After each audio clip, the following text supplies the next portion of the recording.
back to another Lukeovision video, and welcome back to another episode of Ew, that's rank! the series where I'm going to be ranking all of the countries who participated at Eurovision from 2010 all the way through to 2021 current day, and placing them in my order of favourites from 12th place to 1st place, or however many times they participated from 10 to 21. And in today's video, judging by that title down below, we are looking at the country who supplies the most hit and miss entrants. The necessary Nordics, the one and only Norway. Whoop, whoop. Norway are legit one of the most hit and miss countries I've ever seen at Eurovision. Sometimes they do absolutely phenomenally well, and other times they flop harder than a Magikarp. That was for you Pokemon stands out there. And guys, I'm going to be very, very honest with you now. Compiling this list was one of the most difficult things I've ever done. And prepare for some shockers, guys. That's all I'm going to say. The results in the final definitely do not represent my thoughts in this list. And before we get cracking, I want to know all of your favourite entrants from Norway. Who is your favourite from 10 to 21? Or is your favourite Norwegian entry from way back when? Let me know all of your thoughts down below. But let's do this, guys. Oh look, it's time to be frank. Let's rank. And guys, I'm going to try my very best to rattle through this as quick as I can, because when you're watching this, there is currently a heatwave in the UK, so man, it's hot.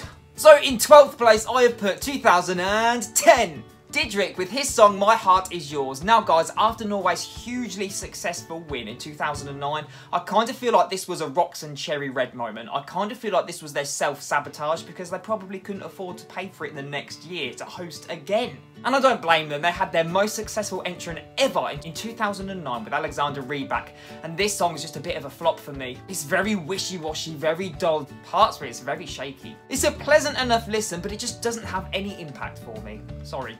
Okay, next up in 11th place, I've put 2017, Joust and his track, Grab the Moment. Now guys, this might surprise a few of you because I love a good dance bop. However, this song is so incoherent to me. The drop is okay, but I find the whole aesthetics on stage based on the singer and the song very mismatched. It doesn't really make sense to me. I think the song's quite messy. The instrumentation's a little bit all over the place. The song also kind of sounds a bit demo-ish, and for the final at Eurovision on that big stage, you want something that stands out, and it kind of is a little bit of a generic bop for me. Still like it, just not one of my favourites. Okay, in 10th place I've put 2015. Yes, it's the fan favourite, don't come for me, Monster in Me. Let me just tell you, this song releases the Monster in Me. It's okay, it's got a very nice little tune to it, the melody in the chorus is nice. However, it's a little bit stagnant. I find the charisma on stage works very well, and the two singers work very well as a pair. But the song is just on this one level, and I'm kind of waiting for something to happen, and I'm like, yes, it's nice, but that's it. Do you know what I mean? It's kind of like an X Factor winners single, and that's not a bad thing because I loved the X Factor and I love a good old empowerment track. And this song lyrically is very, very nice indeed. However, it just doesn't grasp me or get my attention. Even though it did quite well in 2015, it's just not to my taste, I'm afraid.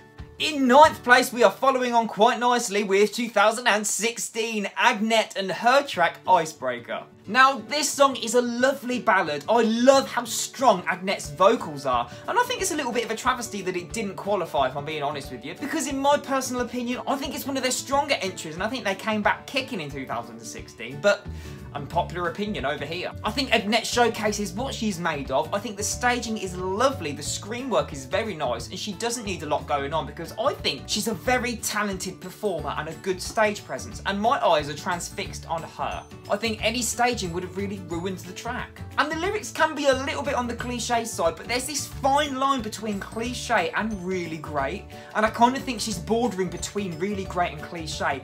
I think it's great. Simple staging with lovely lights. Very talented performer. Great song.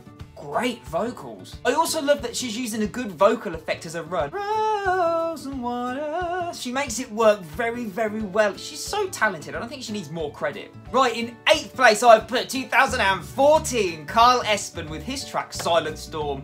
Guys, this is a lovely ballad, and I love the tone to Carl's voice. I think it is so good. It's a moment on stage, and literally he has the audience in the palm of his hand. Norway doing that great Norway thing that they usually do, The violins on stage, yes, the strings for Norway are a surefire hit of getting some decent points at Eurovision. The song has such lovely progression in it, from the music in the background to his vocal line. They coincide incredibly well, and it is just a recipe for success. And the passion in his vocal line is phenomenal. I bet there weren't many dry eyes in the house that night. Okay, in 7th place, we're going back a year, is 2013, Margaret and I Feed You My Love. Wow, this song is so dramatic. It reminds me of something from a James Bond movie. There's so much drama going on in instrumentation, from the strings to the beats. And her vocal line is very, very different to the instrumentation, but it works so well. The juxtaposition is so good. Her vocal line is quite angelic and quite sweet and soft. With the dramatic music in the background, on paper it shouldn't work, but it does really, really well. And then in some of the musical breaks in this track, she's kind of doing this whole sweet thing to the camera, like,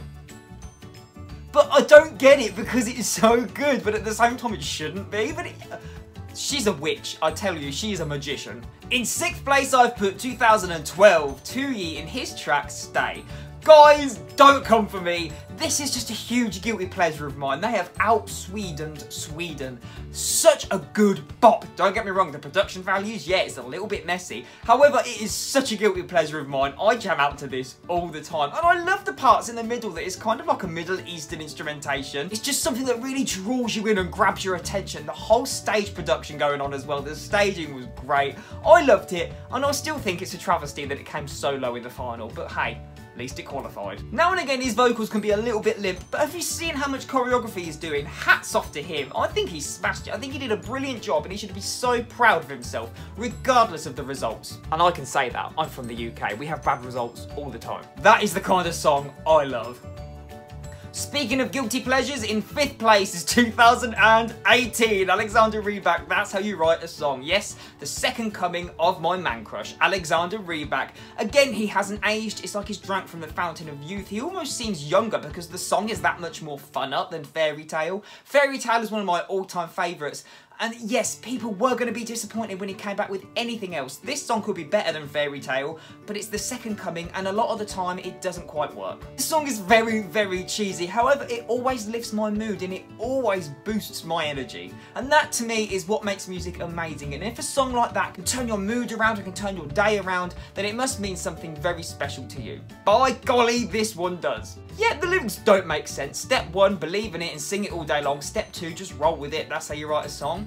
Well, it's clearly how they wrote this song, because lyrically it's bad. But can't be all bad because it did quite well. He's a cheeky chap, he has got charisma, he owned the stage. Love him, love the track. Leave your comments about this song down below, but I don't care. I won't judge you for hating this song, don't judge me for liking it. Right, in 4th place I've put the competition that never went ahead, 2020, Ulrich and Attention. First listen, I wasn't sold on this song, I didn't really like it. However, I think this is such a moment. I love the way she uses vocal inflections within the chorus. As a hook, it really draws the audience in. It works so well, and this lady is so talented. She literally has, yet again, the audience in out of the palm of her hand. It's such an emotional banger, and I love that the music emulates a heartbeat, like in the background. Listen to it back and you'll know what I mean. It's kind of used as a way of emulating how she is feeling, and it really gets her point across in the music. I think lyrically it is very, very strong. I don't think it's cliche. A lot of people are saying it's cliche. I don't think it's cliche. I think it's really sweet and it's honest. I think it is an honest song, and hats off to her for putting herself out there. It's very personal, private and raw, and she should be proud of herself. Well done, Ulrich. Okay guys, taking the bronze medal in this rank is 2011, Haba Haba by Stella Mwangi. Apologies, I literally avoid most people's surnames because I cannot pronounce them. This is probably, for me, one of the biggest injustices alongside Rocco Blažević not qualifying. Haba Haba deserved to qualify. This song is incredible. Yes, come at me with those comments with, it's too similar to Shakira, waka waka. And yeah, I can see the similarities. However, this song stands alone in its own right. I love that she's singing in Swahili and in English. It's very different for Norway, and I wish it's a route they would take more often. Akuvi went forward for the MGP. I think she smashed it. I think her song was so different, so modern and fresh and out of the box, and it really could have worked for Norway. And such a party anthem. She really does bring that stage to life with her charisma and her attitude. She is fun-loving, and she really puts a smile on my face. And okay, guys, this is where it comes down to it, and we're going to get a repeat of 2021, I'm afraid. In second place is Kano and their track Spirit in the Sky. What an absolute jam. Wow. This is like a modern day ABBA if I've ever seen one, but just boosted. There are cultural elements in there. The beats are so infectious and the mood of the track is up there, and it just really brings that enthusiasm and energy that we all need. The main vocal line is fantastic and the notes that they hit are incredible. I think the hoiking really does jump in at the right places. It's used in a hook and appears multiple times, and then when we get to the bridge, it really comes to the forefront and it shows you what hoiking is all about. And it's not too jarring on the ear either. I think it works incredibly well, and I'm so glad that they incorporate it in most of their songs now. The song is just so coherent and such a good piece of work. It is a bop from start to finish, and it has lovely progression with the choruses and the builds and the verses. There's never a moment that is dull in this track. Also, everybody gets the time to shine, which is really nice, and it is not just down to one person. They work incredibly well as a threesome, and I love it. Which means, guys, in first place is 2021 Tix and his track Fallen Angel. And yet again, first listen, I wasn't too sold, but it grew on me incredibly. I love what this song is all about. I love that Tix is pouring his heart onto the page when he wrote this track. I love that he can really spread his artistry far and wide. Also, guys, the fact that his songs are usually bangers, but for a global platform, for him to bring something different and actually take a ballad, I think hats off to him, because he tried something different and it was a big risk to take. And it did really strike a chord with me, because depending on how you took the lyrics and you interpreted them, there are so many different stories that you can get from this song, and it holds a special place in my heart. And I know that there are not many people out there that like it or are still quite hurt that Kano and Monument didn't win the MGP over Tix. But all credit to him, amazing. He's so brave to put himself on that platform. I thought the staging was very, very nice. It kind of seemed like a musical theatre performance, but I wasn't complaining because it was engaging and it was fun and entertaining. It's Eurovision at the end of the day. You want to send something that stands out, and if the song is a bit of a ballad, why not umph up the staging to make it that much more attention grabbing for the audience? I am a full-blown Tix stan.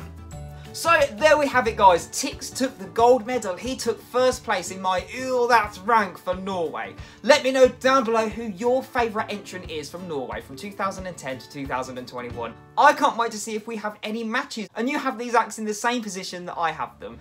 Don't be afraid to leave it down below. We're all family here, we're all friends, we all appreciate each other's tastes. Don't be scared if you think it's too weird or too wacky. Did you just see my rank? If you are enjoying a Ew, That's Rank Wednesday, please hit that thumbs up button, that subscribe button, and that bell notification button. That way you'll stay up to date with all of these videos as they come out thick and fast. But that's all from me today, guys. All that's left for me to say is thank you so much for watching. Please stay safe and look after yourselves, and I'll see you in the next one. Take care, everybody. Goodbye.